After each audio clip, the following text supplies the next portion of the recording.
Anybody up for a little bit of mind reading? Yes. Yes? What's your name? Christian. Again? Christian. Christian. Come around here for me. Christian, nice to meet you, Christian. Okay, do this for me. Think of a tune. I want you to get a tune in your head. And I want you to make it a tune that's well known, that people would know about if they heard it.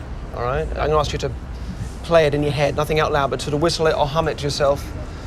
But just make sure it's a well-known one. It can be, you know, modern or old, doesn't matter, but just get something and just start. Don't sing it, just in your head, just silently. Okay, so now I know it's got words to it. So you see, everything you're saying is giving me clues. So try not to give me too many clues, but just get it in your head. Have you got something? Slow down a little bit, perhaps a little bit slower than it would normally play, and just start to run that through in your head, okay? So it's got words to it, we know that. So it could be like a nursery rhyme, or it could be a pop song, or it could, okay, so it's a modern song then, all right. Just keep looking at me, and just play the song in your head over and over again. There's a slightly stringy feel to it, would that be right? Yeah. I imagine if it's a pop song, it's probably like with maybe a guitar and strings mainly. It's not a big band sound, but it is a band. So it's a band song. It starts off na-na like that, yeah? Something ba-da-da, is something like that? Keep looking at me. Right, now just turn up the volume in your mind. Turn it up so you make it louder. Louder and louder. So you can almost hear it for real.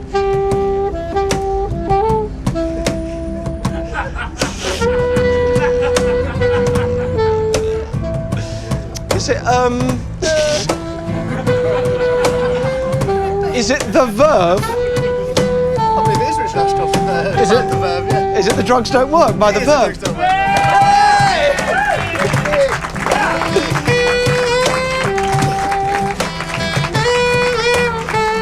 I know he's evil, and I know that he's pure. I could see in his eyes that I was simply a baby lamb to the wolf. I could tell that this was going to end badly for me, and it did.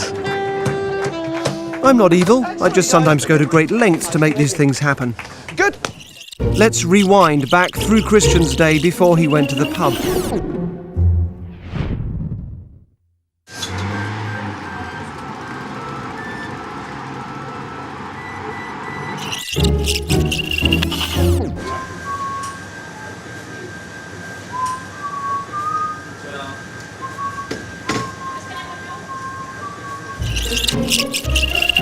Well, if we can get back in. I don't think so, no, I think she's that purely as a... Is that like a group work? Well, that's actually quite good if we did a few unloaded and loaded. And in the actual new office, it all piles in and sets up and sets up. So that's one way of getting an idea into someone's head, and tonight's experiment is all about spreading an idea.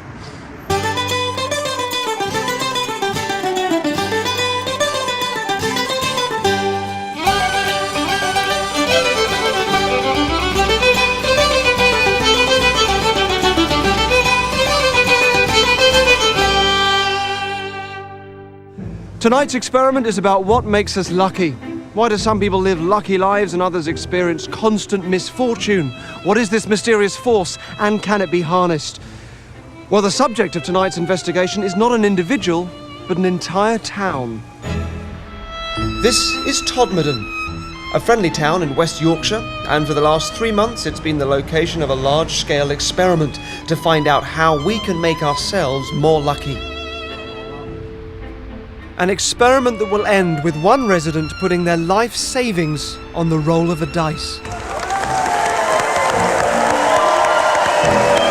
Hello. Thank you very much. Before we get on to our main event this afternoon, and the reason why you're all here, I would like to tell you a brief story, and it's a bit of a confession in a way, so I'm slightly nervous doing this, so bear with me. And it's a story that started about 3 months ago, and it finishes today. It finishes right here, now. The story begins with a statue of a dog in Todmorden Centrevale Park. The statue's been there for years, though most locals probably wouldn't even know it was there. The statue is about to become the subject of a rumour, and a rumour that will be planted with just one simple question: Have you heard about the lucky statue? Now, I don't want people connecting this with me, so I've enlisted the help of journalist Dawn Porter to arrive in Todmorden with a camera crew under the guise of a TV documentary to ask the question for me. And I'll give myself 3 months to see how the idea spreads. And if it takes hold, I will come back to Todmorden when those 3 months are up and confess.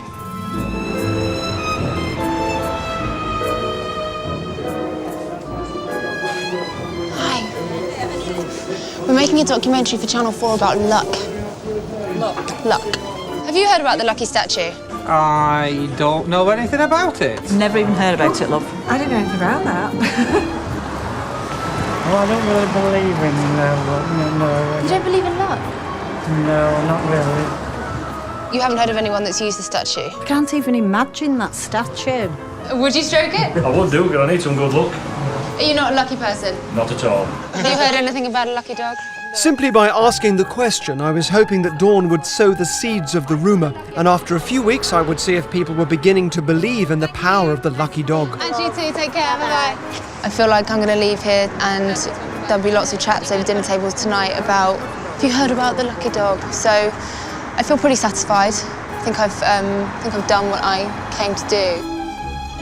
To get concrete evidence whether people were beginning to take the lucky dog seriously, we rigged a hidden camera opposite the statue.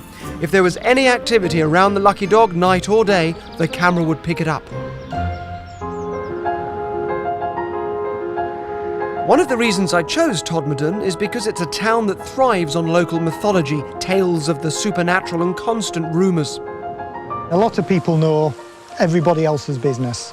There's a lot of stuff weird in Todmorden, I'll tell you. We've had herds of cows appear on Todmorden Park for no reason. All tales about witches and all sorts. Well, I think there's been a couple of murders. A guy was found unclothed and dead on the railway station car park. Where there's been sightings and people took up into alien ships. It's also the largest area for lesbians in the country. I asked Dawn to choose 7 residents and tell them she wanted to film them to see if touching the dog would affect their luck. And again, they don't know that I'm involved. The group consisted of Mike, who runs the toy shop. I've always liked the number 13. I bought this property that was number 13, and everything about it has just been good news. And Wayne the butcher, who considered himself to be unlucky. I'm jinxed. Is that the word? Gemma from the vintage fashion shop. I always look on the bright side. If you feel happy, like, obviously your body feels happy. So, you know, it keeps you well. And Beryl, who owns the vintage shop. I think it'd be wonderful if it worked. Sally, a local artist. Rather than think, oh, what's going to go right or what's going to be great today, I think, oh, what's going to go wrong. Gina, who owns the hair salon. Lovely, it's very sore. And Tony, who's pagan. I have a beautiful wife. I have food in my cupboards. Yeah, I'm lucky. Cheerio, old fella. The seed was sown, and over the next couple of weeks I wanted to see if it would take hold and become part of the town's mythology, and in particular what effect it would have on our 7 residents. A dog? No, as I say, I've been here a long time, but not heard that one. Well, I've heard a few people say something. There's somebody win the lottery or something. It's not a big thing that people talk about or make the way to go and do. My grandma told me about a lucky dog a long, long time ago.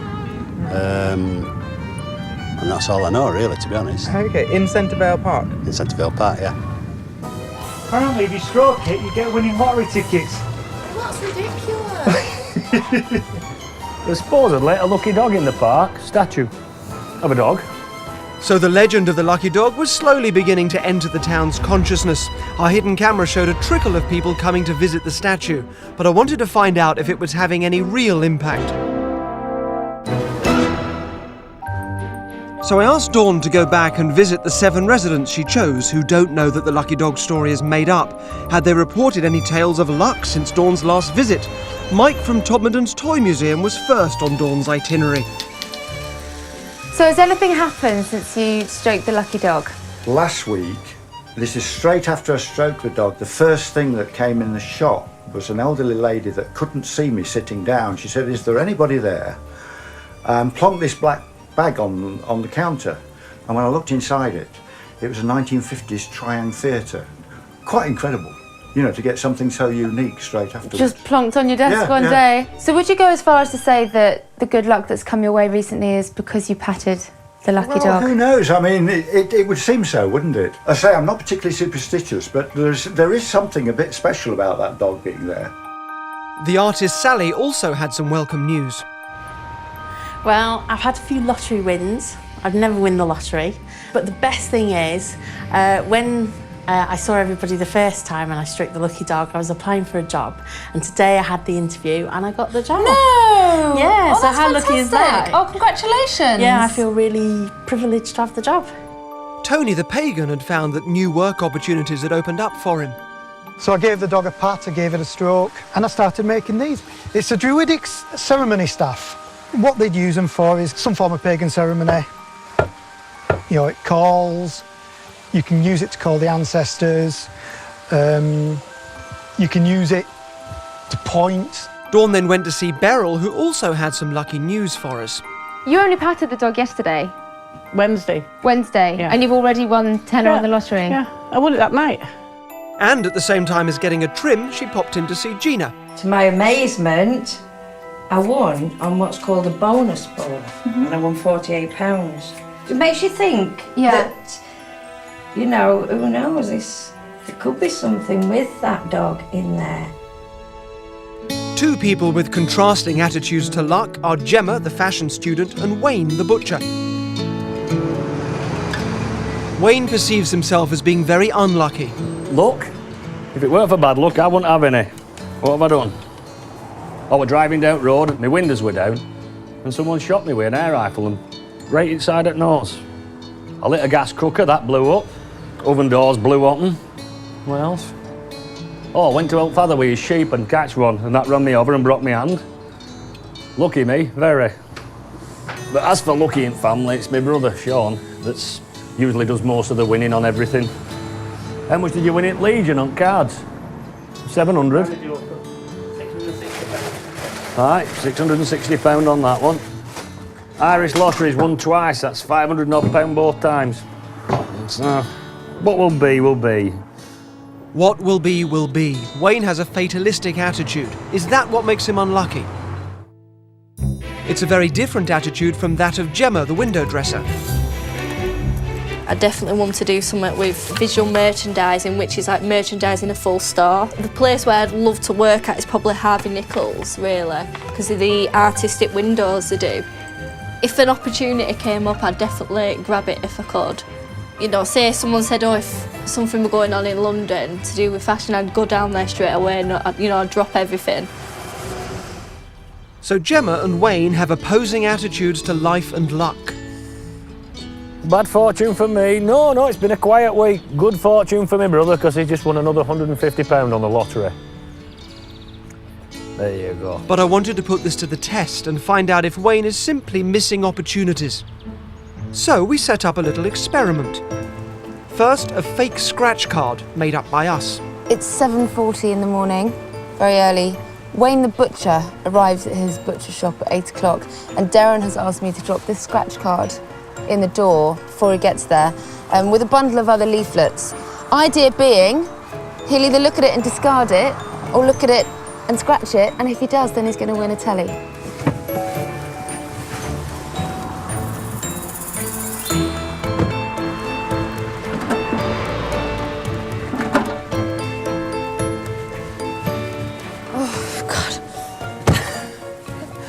That was actually quite terrifying. I felt like I was being really naughty. Did Wayne grab this opportunity? We went back the following week to find out. Did you pat the dog? I patted the dog, yes. Anything lucky happened? Nothing at all. Nothing lucky? Nothing lucky to me. Because Wayne had never won anything before, he thought he never would, so he ignored the scratch card and missed out on a free TV. We thought we'd be bolder, so we set up another potentially lucky opportunity for Wayne to see if he'd take it. Hi there. Have you got a minute? I'd like you to take part in some market research. It's literally just one question, if you could take part. Can you name me 5 cuts of beef? Yeah, of course I can. Top side, silver side. Silver side. Knuckle. Knuckle. Sirloins. Sirloin. Chuck tender. Chuck tender. Cool. Well, thank you for taking part, and because you got them all right, I'm going to give you a little bit of money. What, 20 quid? Oh, no, you're right. No, it's for you. But why? It's just, you know, because you got them all right, and it's 20 quid. Are you sure? Absolutely, no strings attached. Go on then. There we go. 20 quid. Yeah, go on then. So thank you very much for taking part, and that's for you. Thank you very much. Have a nice day. Bye-bye. Excuse me, sir. Have you got a minute? I'm doing some market research. I was wondering if you could help me with it. I'll come back in about 5. Is it all right? You're there till dinner? 5 minutes? Yeah. Yeah, cool. Okay, then. Thank you. Frustratingly, Wayne didn't come back in 5 minutes. But I wasn't giving up. I was determined to make him see an opportunity, so this time we placed a £50 note right in Wayne's path. Surely there's no way he could miss it. But he just couldn't see what was right in front of him.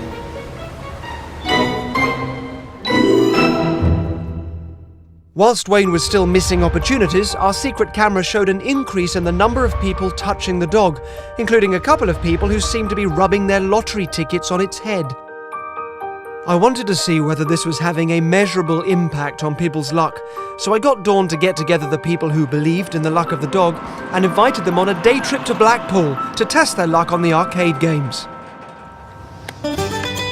Of course, I asked Dawn to get them to touch the dog first.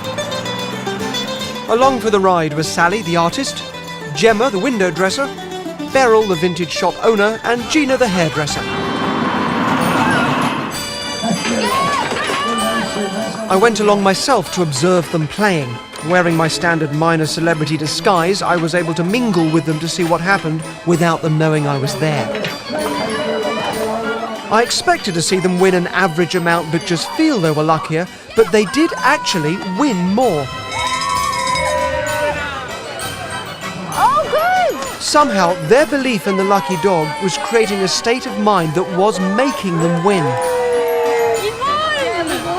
That's brilliant! They were playing for longer and concentrating more. The results to me were astonishing. So this is an experiment to see whether the only difference between lucky and unlucky people really is just how they respond to opportunities, and the same opportunities that we all have in life. So we're going to set up an opportunity, and we have 2 landlords who we're going to do interviews with separately and then send them off walking down the same road past you. And they'll be presented with the same opportunity, which is you with a flat tyre in the road. And they will have the opportunity to come and help you. And of course, if they do, if either of them do, they will be lucky because they'll be rewarded with your offer as a way of thanking them for helping them, of doing a gig at their pub, whichever one of these 2 pubs essentially comes to help you. So this all makes sense to you? And you're happy to do that? That's gone in, I think so. I think it'll be. I think it should be fun. So we're going to break you down, or at least give you a flat tyre on the streets of Todd. Thank you very much for this. Right. Let's get the car over. Right, so and send you off. Let's do it. Let's hope one of them accepts the gig. If not, it'll just be humiliating for everyone. Cheers. Bye-bye. See you later. In order for our publicans to have the dog fresh in their minds, I asked Dawn to meet them by the statue and ask them a few questions to gauge their attitude to chance. Our first landlord was Damon, who doesn't really see himself as lucky. It just does make you wonder what it is about patting the dog that makes good things come your way. I think if it's positive energy going down that mystical road, then a lot of people give credence to that, don't they? So, yeah, but, do you?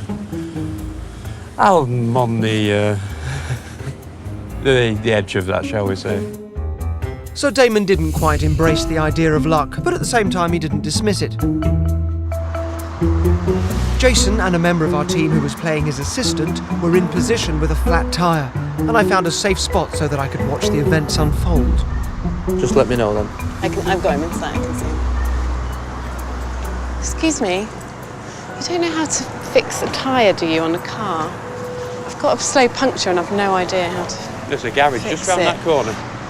It's my first day on this job and I'm really kind of stressed out that... Unfortunately, I've got a business to open. But if you honestly go around the corner, there's Central Garage. Do you know which tyre is it? Was it that back one? I have no idea. I've not know anything about... Hi, mate. All right. I know nothing about cars. Why, really? Do you not? Around the corner, there's a garage. Oh, is there? Sure, let's have a look. You can see it, Central Garage. Right. We'll sort you out there. OK, All thanks, mate. Cheers. Damon had failed to take the bait. Our second publican was Sue. Do you think you're a lucky person? Yeah, I do. Yeah. Yeah, I'm not... I don't have much bad luck. So we put that to the test. It's my first day on a new job. I've had a puncture and I just need a hand blowing the tyre back. Well, it's on this tyre here. Yeah. I'll ring you back. What's Okay. happening then? Hiya. Hiya. I will get you... I can get you somebody straight away Can you? who knows more about cars than I thank do. you. Hang That'd on be one magic. second. Even though Sue didn't know how to fix it, she took the opportunity to go and find someone Yeah. who did. Should be all right. Here you go, What my time is it? darling. This gentleman knows all about Oh, things. The what man a on the legend. phone said it was really Okay, straightforward. all right, Thank lovely. God for that. You're all right. Oh. Well, if you're ever passing through, I've got a pub up road. Oh, have you? Call What's in that? and have a pie. What's it called? Jack's house. Jack's Jack's house. house. Yeah. Well, if there's anything I can do at your pub or anything, No, just pop round. you're more than welcome to come in for a Yeah? pint, darling. You won't get oined or anything like No. that. Promise you. Sounds like a nice place. You won't have me to deal with. Okay. Do you do comedy in your pub? Hey, you should do it. We do. We run a comedy night. I'll come and do one at your pub. Are you joking? I'll do one for you. It's only up the road. Well, you've helped us out today. Do you really mean that? I'd love to. Well, I do a lot of them. You Sue know, couldn't on believe tour. her luck when Jason offered to perform in her pub. You need a little nice... All right, miss, see you later. All right, Sue. Bye-bye, love. So we done it? Yeah. That was easy enough, wasn't it? And the news that he was doing a free gig didn't take long to spread. Jimmy Carr tweeted about it, as did Matt Lucas and as did John Bishop. And Twitter has gone absolutely berserk over the fact that Jason's doing this gig here tonight. Jason announced it on his Facebook page, and in seconds, hundreds of people said they would go. The local radio station also picked it up. Jason Manford is in West Yorkshire tonight doing a special one-off free gig, Todmorden at Jack's house. There's a dog that's apparently, look, it's a statue of a dog. Apparently you pat her or you stroke the dog or whatever, and something lucky or good happens to you. Jason! Ladies and gentlemen, Jason Manford! Hey, mate, how are you? There's people at the window as well, Jesus. I feel like I'm in Shaun of the Dead. Sue's pub had never been so packed. People were squeezing into every available space.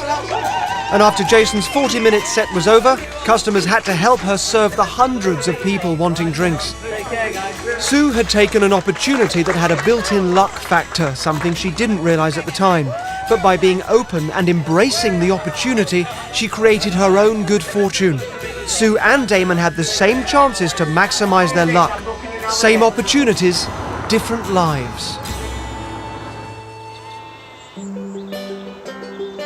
We went back to meet unlucky butcher Wayne, for whom I'd been constantly setting up opportunities that would make him feel lucky if only he'd take them.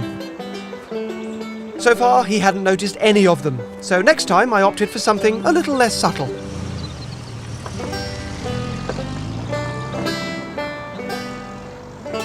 On the pretext of filming an interview, Dawn's crew arranged to meet Wayne at his father's farm.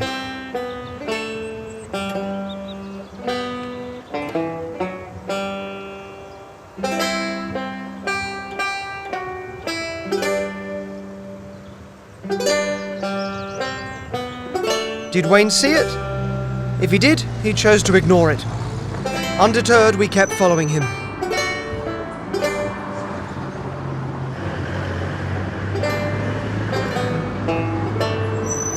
Was that for me? Wayne, call this number. Thank you for calling. If your name is Wayne, please leave a message and someone will get back to you as soon as possible. Hello, my name's Wayne Stansfield. I'm a butcher in Todmorden. If you want to get back to me, the phone number is 01. Finally, Wayne's seen an opportunity and acted on it. However, his reward is going to be a mixed blessing. Thank you.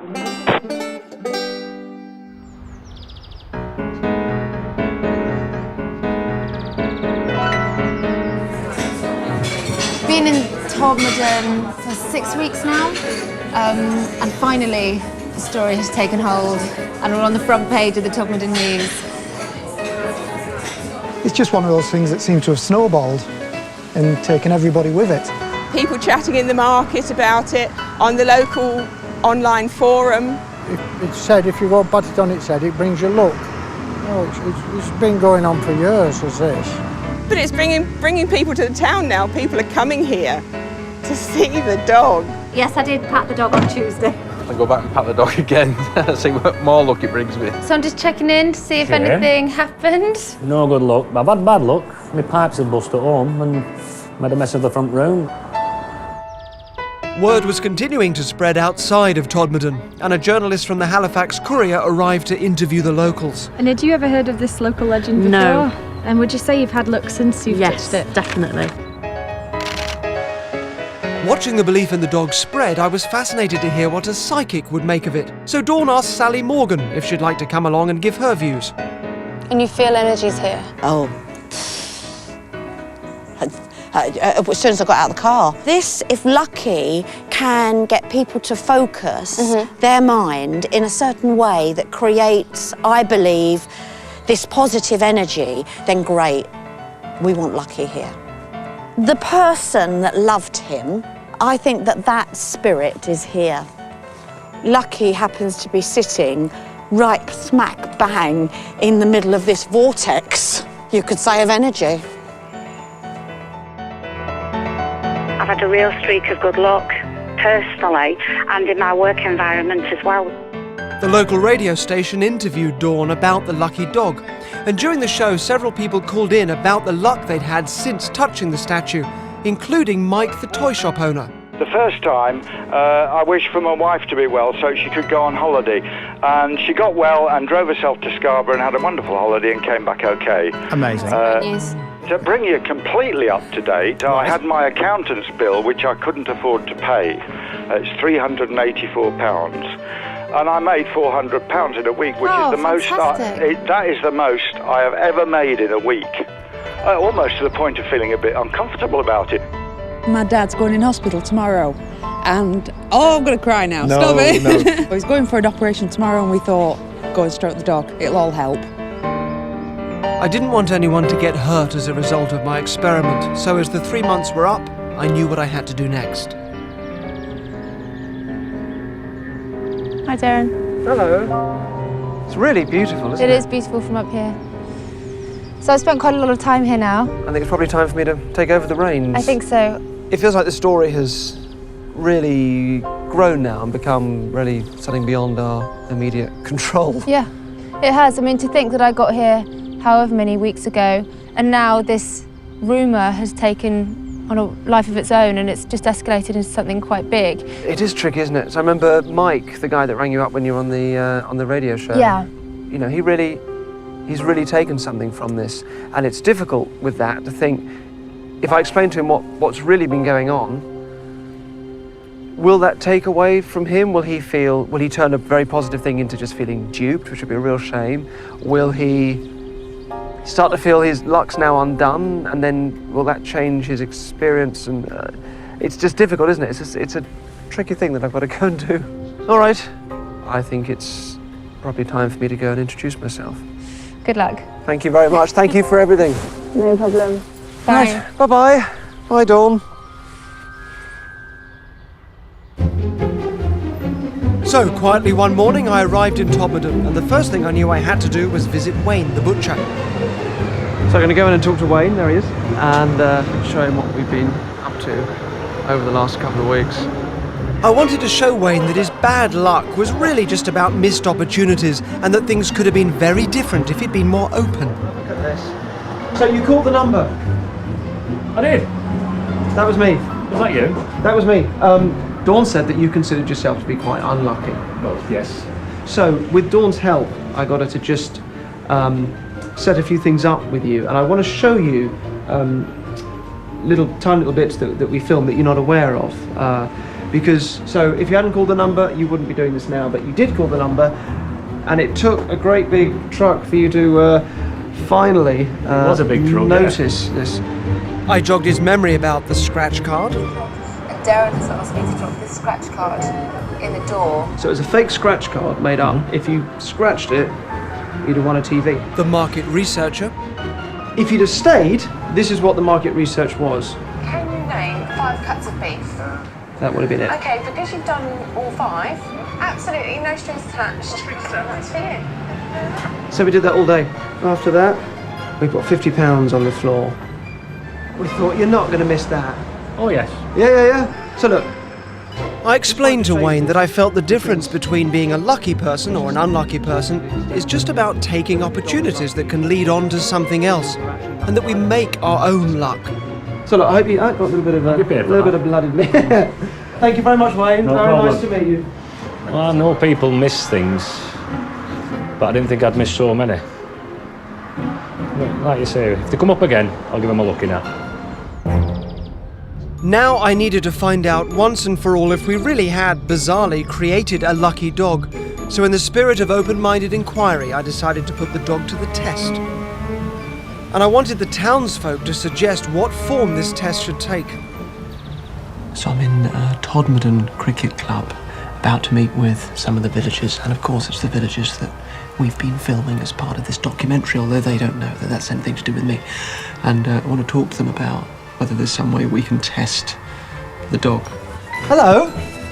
I'm Beryl. Beryl, nice to meet you, Beryl. Mike. It was lovely to meet the people I'd been watching for so long. I felt like I already knew some of them.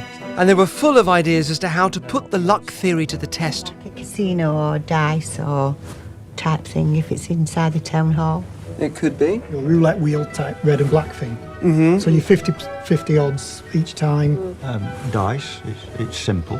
What's good about a dice is that it's 1 in 6. So you're unlikely to win, as opposed to a red or black or 50-50 or a toss of a coin when you just know that, well, half the time they're going to win anyway, so you'd really want to do it a few times to see whether they're really getting lucky or not. In terms of a bit of suspense and a bit of drama, I think the dice idea might be best, and I think somebody or the villagers or one person putting money on the roll of a dice, just to me, feels like it could be really, really good fun and have a lot of drama to it. All right. Okay, so we all happy with this as a plan? Yeah. Yeah, I will see you on Sunday in the town hall, and we'll have some fun. Thank you. Thank you. See you all soon. Bye-bye, bye-bye. My arrival in Todmorden attracted the local media, and I found myself having to give some careful answers to their questions. So can you tell us briefly a little bit about why you're in Todmorden and how you heard about our lucky dog? Yes, well, I read about it on Twitter, first of all. You specialise in fooling people by illusions and so on. Is this an illusion or not? I don't know. We'll find out. News of the dice roll at the town hall tomorrow had created a real buzz in Todmorden. It's just hotted up in town because since yesterday there's been a poster here, a poster there, a little ballot box for putting forms in. I've placed ballot boxes all over town, and the person who bids the most will gamble that amount on the roll of a dice. If their chosen number comes up, they'll walk away with 6 times their bid. If not, they lose everything. And I've asked the residents to build a perspex chute through which the dice will be rolled for added drama. Well, most people are really excited. Some people are coming over from Cheshire. And I believe there's various bets from £5 to 100. Myself, I ventured £10, and unknown to my wife, she's ventured £5. I have entered. Well, actually, I put £500 on it. And all the regulars are very excited about it. We're quite busy down there. Everybody intends to be there.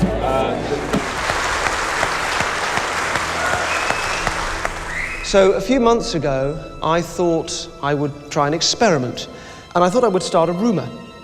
I would start a rumour, like those rumours of miracle weeping statues and those kind of things that you hear about, and healing springs. I thought I'd start something like that, but a positive one, you know, a nice one. So I asked Dawn Porter to go into a small town and spread a rumour. And she was to ask one question, and the one question was, have you heard about the lucky dog? See how this story would turn out. And what was interesting is that what we started to hear of were lucky stories. People were feeling their luck change. So we set up a test. we thought we'll take somebody who's lucky, and Sue absolutely described herself as lucky, and then we'll have a control subject, somebody else to try the test on, and that was Damon. And the test was this. I called up Jason Manford. And the test was very simple. They would both be given the same opportunity, which was to help out. So we started setting up some things for Wayne. Now Wayne knows this. I've shown him footage of what we did. And in the end, it took a great big truck with a big A board on it, just saying, "Wayne, call this number," and a phone number for him to call. It is now Sunday afternoon, and we're here in the town hall, and we're going to test the lucky dog. I thought I was going to be here apologizing to you and explaining that the dog isn't lucky. But I think it's actually a little more complicated than that now, and I think in a weird way, we have sort of inadvertently created a lucky dog. But you have to sort of take it, it's important you take it with a certain perspective, because you can't rely on it. There's nothing magical about it.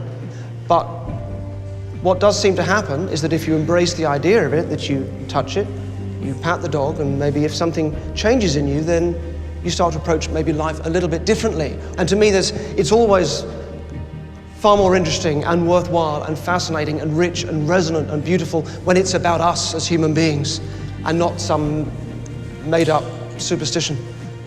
So that's what I think. For the last few days, a lot of you have been filling out ballot forms. I said I would take one of you and have you bet on the roll of a dice. A lot of you were putting in £2, £3, £5, £10 even, which was great, and many of you were doing that. And then I came across this.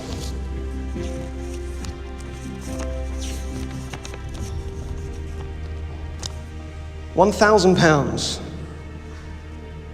After the £1,000 are the words, "my life savings."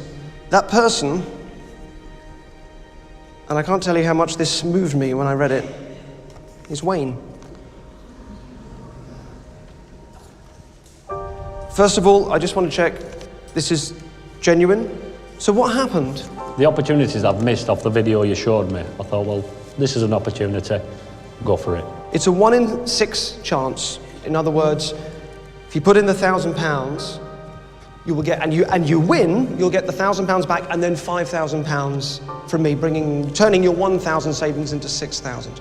You understand that? I understand. And you're happy with that? I am. Is this Lisa? Is this your wife? Yes. She didn't know. Where are you with this? Are you okay with this, Lisa? Yes.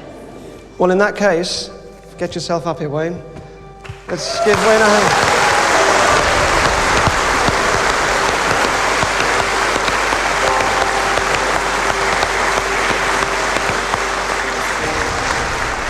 Can I see the money, please? It's £1,000. Okay. If you lose, if your number doesn't come up, I'm not going to keep this myself. It'll be split between 2 charities that I support: the National Parrot Zoo up in Skegness and and the Green Room Project, which is a project in London getting troubled kids back to school. Those are 2 charities that I'm the patron of. On the 1 in 6 chance that your number comes up, this is £5,000, which will be added to your 1,000, making 6,000 in total. That's the money. Now Mike has the dice. It's come from Mike's toy shop museum. He's provided the dice himself. Thank you very much. Do you have it on you? Excellent. Thank you very much indeed. There you go, Wayne. Good luck, Wayne. Come over here for me. We now need the lucky number. So I'm not going to choose that myself. I would like you to do that for us. So if you can all think of a number between 1 and 6, and then we're going to take a vote. Put your hands up if you thought of number 1. Hardly any of you. Put your hands up if you thought of number 2. A few more. Number 3. A few more. Number 4. Wow. Okay. Right. Okay, can we beat that? Number 5. 6. The audience has spoken. You happy to go with number 4? Number 4's there. All right.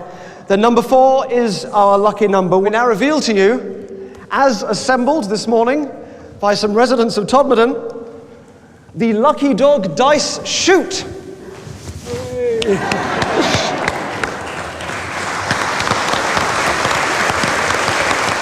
Right.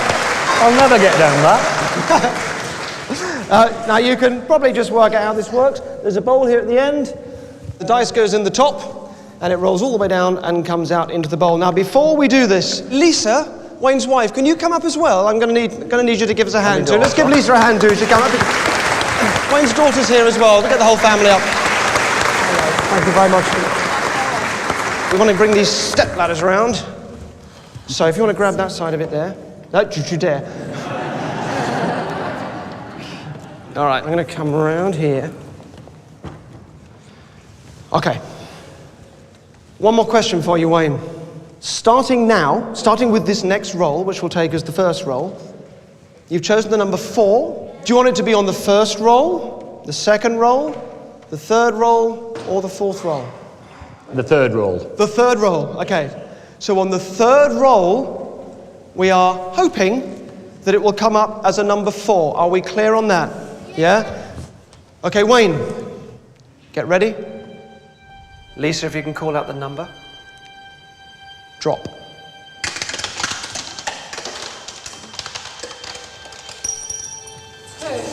That's a 2. Pass it back across. This is the second of 3 rolls. Ready? Drop.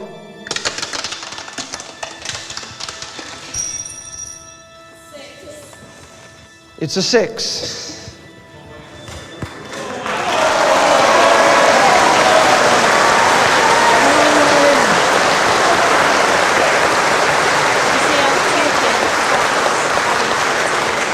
Now, Wayne, what you've done here today is stood up in front of the town and taken what I'm guessing is probably the most nerve-wracking opportunity and probably the biggest risk you've taken in your life, or pretty much way up there, yes? Oh, it's one of the biggest. A few weeks ago, you wouldn't have done this, and the fact that you've made this change, that's what's important, regardless of what happens down here. True.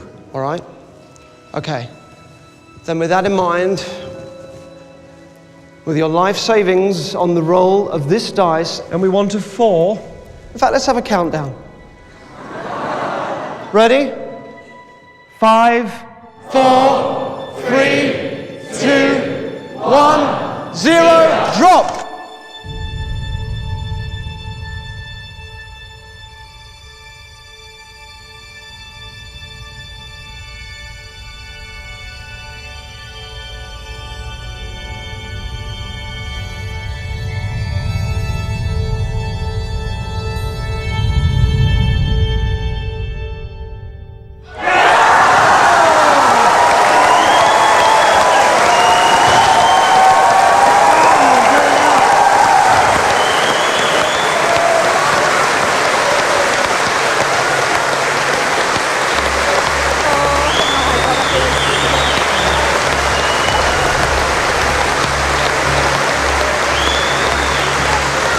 Wayne.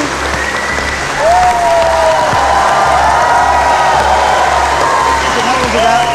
Take the dice, hang on to it, please. Take it, Wayne. There's your £1,000 back. There's your 20 you lent me. 2,000, 3,000, 4,000, 5,000, £6,000, Wayne, and keep the lucky dice. And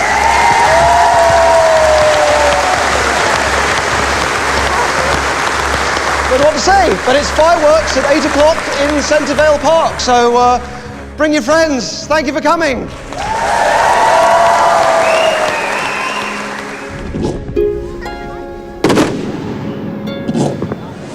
Everything's been so fantastic with what's happened with this story. I've no disappointment. I think it was brilliant.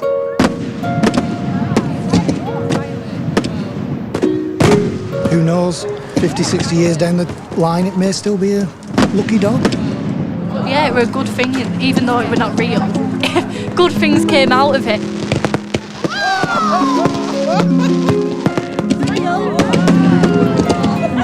I must admit, I've changed. When opportunities come along now, I'm going to take them opportunities. That's the difference. In each episode of this series, I will offer an applicant a blind choice of either a pleasant experience, a treat, or a darker trick. They won't know which one they've chosen, and they may not know how or when it will happen to them. All the applicants responded to advertisements. These are the 6 people that I've selected. They just don't know it yet. Welcome to Trick or Treat.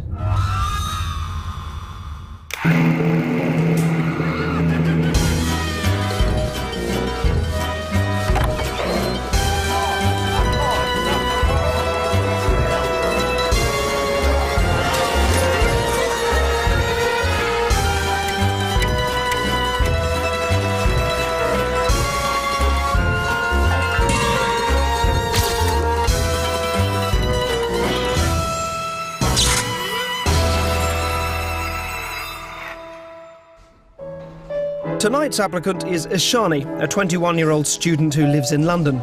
We had her friend invite her to a restaurant in Notting Hill, and we filled the place with extras and hidden cameras. Can I have the squash soup, please? Squash soup? Led by the spinach and coconut. Gotcha.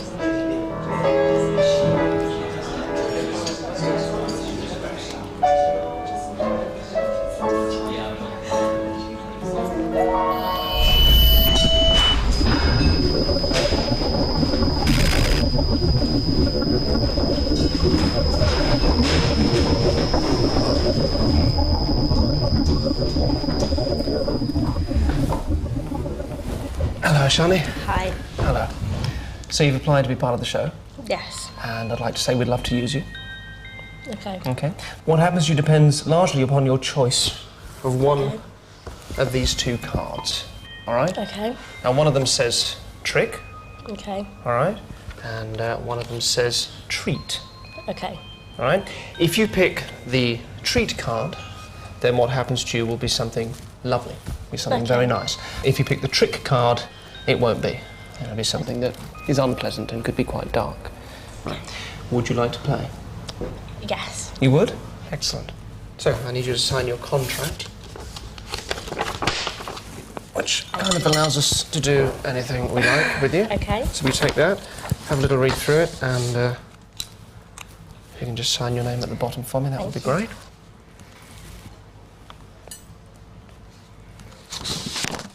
Just at the bottom would be lovely, thank you. Made me really shaky.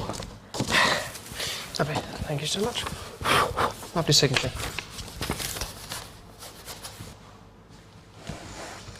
Okay, so I'll mix these up. I'll ask you to select either one, and you'll do that just by placing your finger on top of either one. So if you could choose one for me.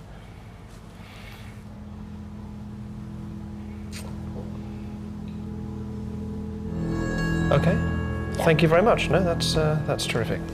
Lovely. Well, you can expect a phone call in the next couple of weeks. Okay.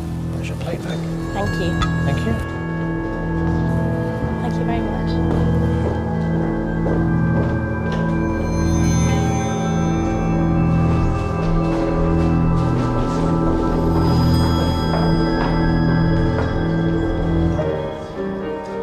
I'll let you know later whether she's picked a trick or a treat. Now, I've always been a big fan of Pop Idol, so I was very excited to learn that Simon Callow had agreed to come on the show. So it's never been here before? Nope. Nope. Me neither. No. There was a stately home now used primarily as an art gallery. Yeah, beautiful. Sure. When we go in, what I've done, I paint portraits, and we've put some of mine up in a room. We'll have a cursory look at them, and then we'll sit down and get into the thing that I'd like to do with you. So, these are they. How fantastic. I love you, awesome. Thank you very much. Yes, of course. Yes, of course. Yes, indeed. You just had a new one out? My friend? Of course, yes. And your good self over there. Very nice. A younger, more beardy incarnation. Actually, don't look at it too much for now. Right. I've got a reason. If you take a seat for me. Yes. Yeah. One of the reasons why I like painting these things is because I'm interested in, I suppose, in how much we pick up from people's faces and how much we read, in particular from the eyes. Yes. Because there's so much that we read from a person and pick up at an entirely unconscious level, just purely from the eyes. And what I'd like you to do is to look at mine, and I will look at yours, and I'm going to try and transmit something to you, which will be a word. I'm going to ask you to sort of relax a bit and put your hands by your sides. Thank you. So it's a word that I'm thinking of, which I'm going to try and send to you. It is 4 letters long. All right? It's not a rude word. It is 4 letters long. And very important that at the moment we just verify that I haven't, until this point right now, given you any indication what we're going to be doing today at all. None. So I haven't asked you to consider any words, nor asked you to or put any words in your head, or anything like that at all. No. Great. Okay. It's important these things happen right now as we're talking. Good. So if I asked you what the word is that I'm thinking of, it would be impossible for you to know right now unless you just guessed, all right? Yeah. But rather than you thinking it is impossible, what I'd like you to do, Simon, is to sort of just imagine, just sort of almost sort of play the role that you did know, as if it was something easy, as if you had the ability to read my mind, so it becomes an easy thing for you, like a game that we're playing. So if I told you, for example, that I'm sending you the first letter now, and I'm concentrating on the first letter of this 4-letter word, and instead of thinking that sounds impossible, you just go for whatever letter feels right, as if you just know the first letter. So the first letter is, what is that? R. R, very good, exactly. So that's just an easy thing, just comes to your mind without you having to worry about it. So now just start to turn that in your mind into a word. You've got the first letter, and there could be various 4-letter words beginning with R. What's the second letter of that 4-letter word? A. No, it's not. Okay, just take a second. Do keep your eyes open, but just reconsider that. So after the second letter of the word, it's not an A, I think you're just perhaps a little quick off the mark. What's the second letter? O. O, very good. Excellent. So you've got R and O. Now there are various options, various 4-letter words beginning with R and O, but what is sticking in your mind at the moment? It has nothing to do with the environment we're in, by the way, not that I can think of anything that might be influenced by the environment, not that you'd be aware of at a conscious level. What's the word? You want to say the word? Yes. Road. Road. R-O-A-D. Yes. As in a street, a road, exactly. yes? Not R-O-D-E, R-O-A-D. No, R-O-A-D. R-O-A-D. Now, that word, as far as you're concerned, just popped into your mind as I was talking to you? Yes. Nothing you'd considered before? No. Okay. And are you aware of anything since we've met that might have influenced you? Just come and have another look at the painting with me, but nothing you're aware of that could have influenced you to choose that word? No. Felt entirely fair and free? Yes. Okay. I didn't give you much of a chance to look at this earlier on, and I had my reasons for it. If you just come in a little bit closer, I don't know if you can see anything at all strange about it. Can you see just in the eye there? No, I can't without my glasses. Put your glasses on. Can you read it? I can. R-O-A-D. Road, it says. R-O-A-D. It is painted in the picture. That's extraordinary. That's amazing. And when you saw the picture just as you came in, you weren't consciously aware of... You shouldn't. It's so faint. No, you didn't even... Exactly. So you wouldn't have been able to read it. Had a contact, and that really is something. It's not. You can see it's not. It's not stuck on. That is. That's that. Oh, fantastic! You proved a delightful and responsive subject. Thank you, Simon. Thank you very much indeed. I had a word starting with R. It was actually the word raft, and then it sort of morphed in my mind into a road. He couldn't have got up and done it, for example, since I uttered the word. No way at all. It's what it is. It's there, clearly written in my right pupil.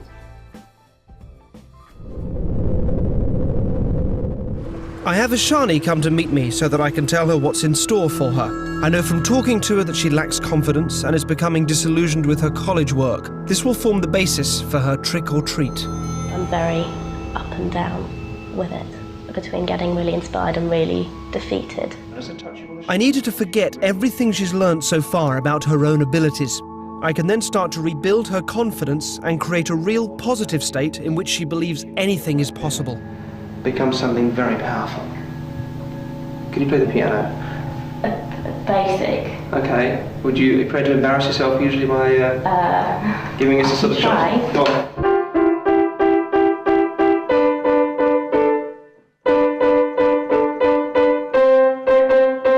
Excellent, excellent. Very good. Take a seat. So 1 week from now, you are going to be giving a concert, a piano recital, at Wigmore Hall in London. That is the last time you're going to play the piano between now and then, all right? Forget the piano, forget playing the piano, and just focus on the things that I tell you. I have her listen to the piece of music that she'll have to play, and I'm teaching Ishani using 6 or 7 different levels of unconscious learning.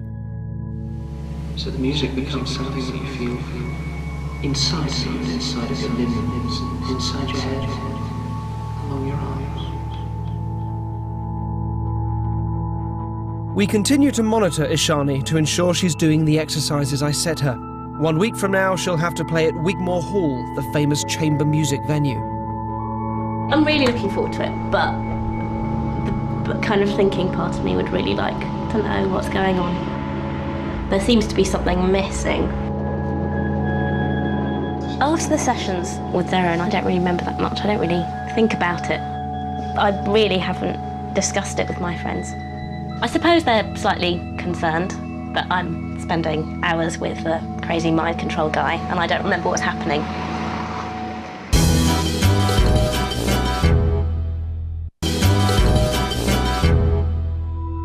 Ishani has returned for her final session with me. In 3 days' time, she will have to play a piece of music at Wigmore Hall. So each line and each space corresponds to a note on the keyboard, all right? And forgive me if you... I start with a rudimentary introduction as to how the notes on the manuscript paper relate to the keys on a piano.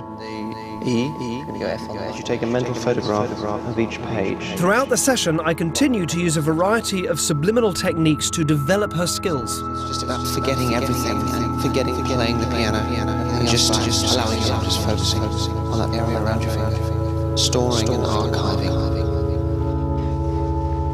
Imagine yourself on stage with the advantages of a slowed down sense of time. So your own internal process is working so much quicker than the outside. You can believe that it's hopeless and that you haven't got a clue how to play a note. You can believe that if you like, or you can make the choice to allow yourself lost in the music that you're creating. More of Ishani later. We go to Gallagher's Steakhouse in New York. It was one of the first Prohibition-era speakeasies for the gamblers and stars of Broadway. Tonight, diners have been told that there is a camera crew documenting the abilities of one of the waiters who claims to be psychic and handsome. Hi there, how are you guys doing? You ready to order? Yeah. Yes. Okay, don't tell me what you want, I'm going to try and do that for you. Oh. All right? Okay. So, first of all, I'm going to put you both down, I think, for the same starter. And I think that's going to be the soup. Yeah? Yeah. The main course, I think you're going to go for a lighter option. I don't think there's actually vegetarian there, but I'd put you down, I think, for the salmon. Yes. I'm going to put you down for the steak. Yeah, of which there's more than one. We'll go for the... Got to do better than that. Hanger steak? You got it. How'd you like that, medium rare? You got it. Desserts, again, lighter for you. So cheesecake for you. And so I'm going to go for the custard or the sorbet. I'm going to go for the custard for you, am I right? Yes. Excellent. Good, well, thank you. Well, if you don't mind, I'll take this a little bit further. I think you both see yourselves as highly dynamic and charged people, and people that seem to sort of circle the world in a different orbit from the rest of us, and they tend to make otherworldly connections with each other. So I'd imagine one of the things that brought you together would be the fact that you'd be the same star sign. Is that correct? Yeah? Now, it's bullshit, and I don't believe in that, but Pisces, Aries? Aries, Pisces, one of the two? Yeah? Aries, great, okay. Think of something I really couldn't know. Do you have a pet? Used to. Used to? Okay, what type of pet? A dog. A dog, okay. Can you remember his name? Or her name? Great, okay, just say the name yourself. In fact, just pick a letter somewhere in the middle of the name. All right, I'll just try it with a letter somewhere in the middle of the name. Just look at me and think it's an L. Is that an L? Yeah. Yeah? Great, okay, just say it yourself. This is a dog you used to have. Died a few years ago? No. No, you've given him to somebody else. Okay, all right. Riley? Again? Riley, okay. Excellent. And is James proud of you? Yeah. Yeah, your father? Yeah. You see, what you've learned from him, you've learned a real, a kind of a dislike of authority, dislike of being told kind of what to do, constantly trying to, you have trouble paying your car speeding fines, speeding tickets. It was like a parking ticket. Did you get into trouble for it? No. No, I can see you not paying parking tickets and getting into trouble for that. When you were young, you did something with your sister. You cut or damaged or something your sister. Was it with a razor? Yes. Good, you should call your sister more often. Elizabeth? Yes. Yeah. Oh my God. You should call her, she'll visit more often if you talk to her more. Enjoy your meal, I'll go get you food. Thank you. The thing is, I didn't pay a ticket, and I lost my license. I don't know if you meant that.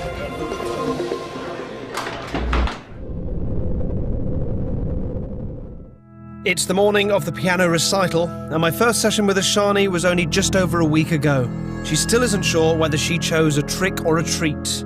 Can you play the piano? Basic. You are going to be giving a concert, a piano recital. But that is the last time you're going to play the piano between now and then. Do you know what card you picked? Do I know what card I picked? I think I picked a treat. I think it feels like a treat so far. If I don't completely go with it, then I know there's even less chance that it's going to work. Yeah. No, it will be fine. It has to be.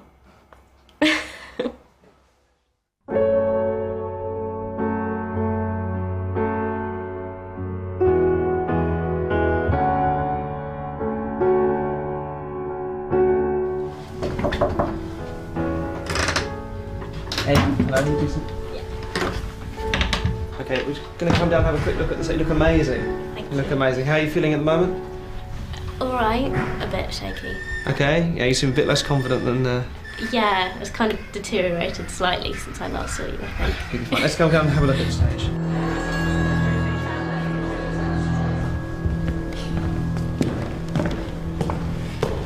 This is a piano. Have a seat. Just get comfy. No playing. So, just so you know, just to give you a starting point, the first notes of the piece are this C here and this C here. Okay? And we need to let the audience in because people are already here. They're sort of mingling around in the foyer. Okay. It just seems insane. I think either me or Derren or both of us are insane. Ishani is one of 3 pianists performing today, and we've made sure she goes on first in the concert.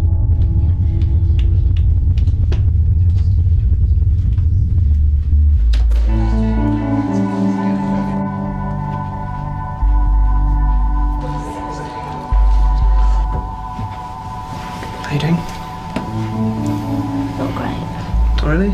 Mm. Okay, we'll just take some time to relax for a bit. A healthy lunchtime audience. I don't think I can do it. Pardon? I just don't want to do it. Genuinely.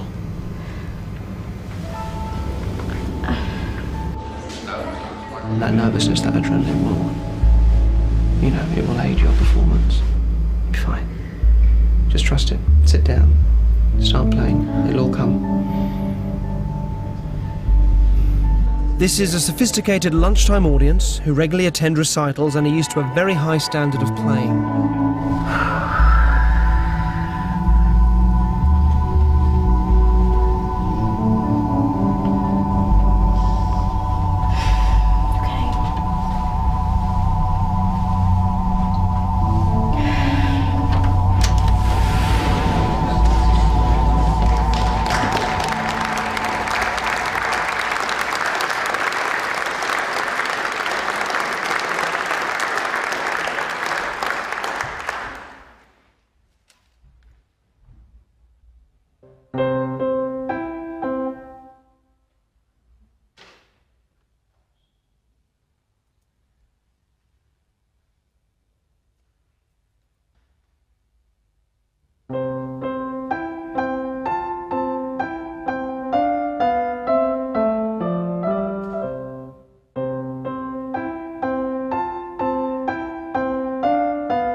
Oh, wow. That was amazing. Thank you. How are you doing? I'm really, really shaky. Come on, let's go and have a drink. Was that the first time she'd ever played the piano? Very impressed. She must have a lot of concentration. She also must be very bright, I would guess. Simply amazing. I mean, you can't believe that, really. I mean, the questions asked about that, I should think. Oops. You look like you'd played the piano all your life. Yeah, it was really strange. I was terrified, but I just really got into it, and it was really fun. It was great. Thank you.